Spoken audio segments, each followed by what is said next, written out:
या देवी सर्वभूतेषु लक्ष्मीरूपेण संस्थिता नमस्तस्यै नमस्तस्यै नमस्तस्यै नमो नमः। ओम तुम दुर्गाय नमः।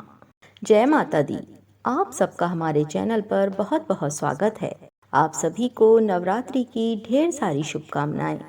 माता रानी का आशीर्वाद आप सब पर बना रहे और माता रानी आपकी हर मनोकामना पूर्ण करें। आज आप सुनेंगे दुर्गा सप्तशती का 12वां अध्याय और अंतिम 13वां अध्याय। तो आइए पाठ को प्रारंभ करते हैं। द्वादशो अध्याय देवी चरित्रों के पाठ का महात्म्य। दुर्गा माता की जय। आइए भक्तों, पाठ सुनने से पहले माँ का ध्यान करते हैं। मैं 3 नेत्रों वाली दुर्गा देवी का ध्यान करती हूँ। उनके श्रीअंगों की प्रभा बिजली के समान है। वे सिंह के कंधे पर बैठी हुई भयंकर प्रतीत होती हैं। हाथों में तलवार और ढाल लिए अनेक कन्याएं उनकी सेवा में खड़ी हैं। वे अपने हाथों में चक्र, गदा, तलवार, ढाल, बाण, धनुष, पाश और तजनी मुद्रा धारण किए हुए हैं। उनका स्वरूप अग्निमय है तथा वे माथे पर चंद्रमा का मुकुट धारण करती हैं।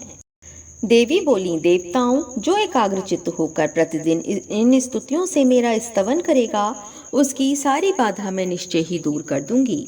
जो मधुकैटभ का नाश, महिषासुर का वध तथा शुंभ निशुंभ के संहार के प्रसंग का पाठ करेंगे तथा अष्टमी, चतुर्दशी और नवमी को भी जो एकाग्रचित्त होकर भक्ति पूर्वक मेरे उत्तम महात्म्य का श्रवण करेंगे, उन्हें कोई पाप नहीं छू सकेगा। उन पर पाप जनित आपत्तियां भी नहीं आएंगी। उनके घर में कभी दरिद्रता नहीं होगी तथा उनको कभी प्रेमी जनों के बिछोह का कष्ट भी नहीं भोगना पड़ेगा। इतना ही नहीं, उन्हें शत्रु से, लुटेरों से, राजा से, शस्त्र से, अग्नि से तथा जल की राशि से भी कभी भय नहीं होगा। इसलिए सबको एकाग्रचित्त होकर भक्ति पूर्वक मेरे इस महात्म्य को सदा पढ़ना और सुनना चाहिए। ये परम कल्याणकारक है। मेरा महात्म्य महामारी जनित समस्त उपद्रवों तथा आध्यात्मिक आदि तीनों प्रकार के उत्पातों को शांत करने वाला है। मेरे जिस मंदिर में प्रतिदिन विधि पूर्वक मेरे इस महात्म्य का पाठ किया जाता है, उस स्थान को मैं कभी नहीं छोड़ती हूँ। वहाँ सदा ही मेरा सन्निधान बना रहता है। बलिदान, पूजा, होम तथा महोत्सव के अवसरों पर मेरे इस चरित्र का पूरा पूरा पाठ और श्रवण करना चाहिए।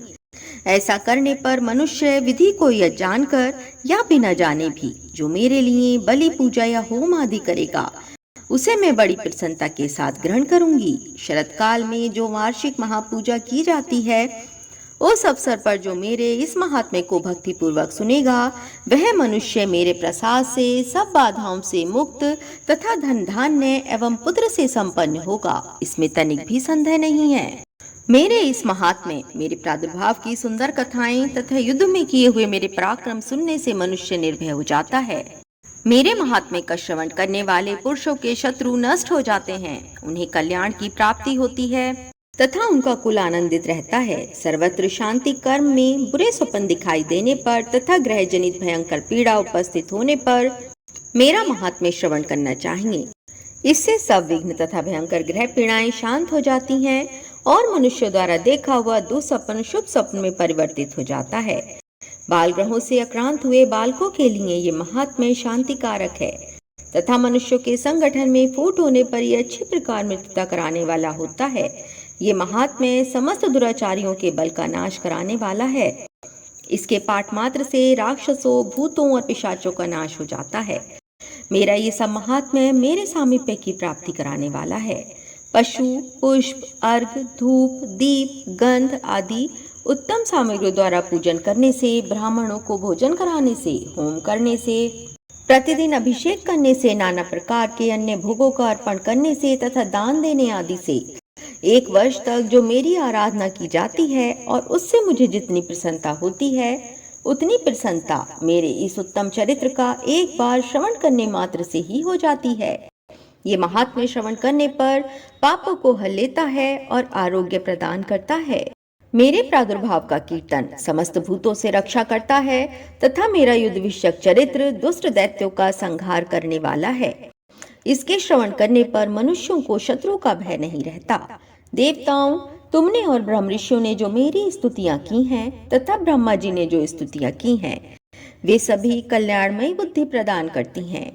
वन में, सूने मार्ग में अथवा दावानल से घिर जाने पर, निर्जन स्थान में लुटेरों के दाव में पड़ जाने पर, या शत्रुओं से पकड़े जाने पर, अथवा जंगल में सिंह, व्याघ्र या जंगली हाथियों के पीछा करने पर, कुपित राजा के आदेश से बधिया बंधन के स्थान में ले जाए जाने पर, अथवा महासागर में नाव पर बैठने के बाद भारी तूफान से नाव के डगमग होने पर, और अत्यंत भयंकर युद्ध में शस्त्रों का प्रहार होने पर, अथवा वेदना से पीड़ित होने पर, किंबहुना सभी भयानक बाधाओं के उपस्थित होने पर, जो मेरे इस चरित्र का स्मरण करता है वह मनुष्य संकट से मुक्त हो जाता है। मेरे प्रभाव से सिंह आदि हिंसक जंतु नष्ट हो जाते हैं तथा लुटेरे और शत्रु भी मेरे चरित्र का स्मरण करने वाले पुरुष से दूर भागते हैं। ऋषि कहते हैं, यों कहकर प्रचंड पराक्रम वाली भगवती चंडिका सब देवताओं के देखते देखते वहीं अंतर्धान हो गईं। फिर समस्त देवता भी शत्रुओं के मारे जाने से निर्भय हो पहले की ही भांति यज्ञभाग का उपभोग करते हुए अपने अपने अधिकार का पालन करने लगे। संसार का विध्वंस करने वाले महाभयंकर अतुल पराक्रमी देव शत्रु शुंभ तथा महाबली निशुंभ के युद्ध में देवी द्वारा मारे जाने पर शेष दैत्य पाताल लोक में चले आए। राजन, इस प्रकार भगवती अंबिका देवी नित्य होती हुई भी पुनः पुनः प्रकट होकर जगत की रक्षा करती हैं। वे ही इस विश्व को मोहित करती, वे ही जगत को जन्म देती तथा वे ही प्रार्थना करने पर संतुष्ट हो विज्ञान एवं समृद्धि प्रदान करती हैं। राजन, महाप्रलय के समय महामारी का स्वरूप धारण करने वाली वे महाकाली ही इस समस्त ब्रह्मांड में व्याप्त हैं। वे ही समय समय पर महामारी होती और वे ही स्वयं अजन्मा होती हुई भी सृष्टि के रूप में प्रकट होती हैं। वे सनातनी देवी ही समय अनुसार संपूर्ण भूतों से रक्षा करती हैं। मनुष्यों के अभ्युदय के समय वे ही घर में लक्ष्मी के रूप में स्थित हो उन्नति प्रदान करती हैं और वे ही अभाव के समय दरिद्रता बनकर विनाश का कारण होती हैं। पुष्प, धूप और गंध आदि से पूजन करके उनकी स्तुति करने पर वे धन, पुत्र, धार्मिक बुद्धि तथा उत्तम गति प्रदान करती हैं। इस प्रकार श्री मार्कंडेय पुराण में सार्वणिक मनवंतर की कथा के अंतर्गत देवी महात्म्य में फल स्तुति नामक 12वां अध्याय पूरा हुआ। बोलिए दुर्गा माता की जय। शेरों पर सवार 8 भुजाओं से सुशोभित अष्टभुजी, कष्टहरणी, संकटहरणी, जगत जननी अम्बे मां नारायणी भगवती दुर्गा माता की जय। 13वां अध्याय, सुरथ और वैश्य को देवी का वरदान। जो उदय काल के सूर्य मंडल की सी कांति धारण करने वाली हैं, जिनके 4 भुजाएं और 3 नेत्र हैं तथा जो अपने हाथों में पाश, अंकुश, वर एवं अभय की मुद्रा धारण किए रहती हैं, उन शिवा देवी का मैं ध्यान करती हूँ। ऋषि कहते हैं, राजन, इस प्रकार मैंने तुमसे देवी के उत्तम महात्म्य का वर्णन किया। जो इस जगत को धारण करती हैं, उन देवी का ऐसा ही प्रभाव है। वे ही विद्या, ज्ञान उत्पन्न करती हैं। भगवान विष्णु की माया स्वरूपा उन भगवती के द्वारा ही तुम, ये वैश्य तथा अन्यान्य विवेकी जन मोहित होते हैं, मोहित हुए हैं तथा आगे भी मोहित होंगे। महाराज, तुम उन्हीं परमेश्वरी की शरण में जाओ। आराधना करने पर वे ही मनुष्यों को भोग, स्वर्ग तथा मोक्ष प्रदान करती हैं। मार्कंडेय जी कहते हैं, क्रौष्टुकी जी, मेधा मुनि के ये वचन सुनकर राजा सुरथ ने उत्तम व्रत का पालन करने वाले उन महाभाग महर्षि को प्रणाम किया। वे अत्यंत ममता और राज्य अपहरण से बहुत खिन्न हो चुके थे। महामुनि इसलिए विरक्त होकर वे राजा तथा वैश्य तत्काल तपस्या को चले गए और वे जगदम्बा के दर्शन करने के लिए नदी के तट पर रहकर तपस्या करने लगे। वे वैश्य उत्तम देवी सूक्त का जप करते हुए तपस्या में प्रवृत्त हुए। वे दोनों नदी के तट पर देवी की मिट्टी की मूर्ति बनाकर पुष्प, धूप और हवन आदि के द्वारा देवी की आराधना करने लगे। उन्होंने पहले तो आहार को धीरे धीरे कम किया, फिर बिल्कुल निराहार रहकर देवी में ही मन लगाए एकाग्रता पूर्वक उनका चिंतन आरंभ किया। वे दोनों अपने शरीर के रक्त से प्रोक्षित बलि देते हुए लगातार 3 वर्ष तक स्वयं पूर्वक आराधना करते रहे। इस पर प्रसन्न होकर जगत को धारण करने वाली चंडिका देवी ने प्रत्यक्ष दर्शन देकर कहा, देवी बोली, राजन तथा अपने कुल को आनंदित करने वाले वैश्य, तुम लोग जिस वस्तु की अभिलाषा रखते हो वह मुझसे मांगो, मैं संतुष्ट हूँ, अतः तुम्हें वह सब कुछ दूंगी। मार्कंडेय जी कहते हैं, तब राजा ने दूसरे जन्म में नष्ट न होने वाला राज्य मांगा तथा इस जन्म में भी शत्रुओं की सेना को बलपूर्वक नष्ट करके पुनः अपना राज्य प्राप्त कर लेने का वरदान मांगा। वैश्य का चित्त संसार की ओर से खिन्न एवं विरक्त हो चुका था और वे बड़े बुद्धिमान थे, अतः उस समय उन्होंने तो ममता और अहंता रूप आसक्ति का नाश करने वाला ज्ञान मांगा। देवी बोली, राजन, तुम थोड़े ही दिनों में शत्रुओं को मारकर अपना राज्य प्राप्त कर लोगे। अब वहां तुम्हारा राज्य स्थिर रहेगा।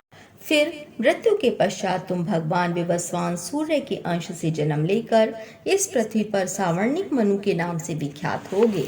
वैश्यवर्य, तुमने भी जिस वर को मुझसे प्राप्त करने की इच्छा की है उसे देती हूँ। तुम्हें मोक्ष के लिए ज्ञान प्राप्त होगा।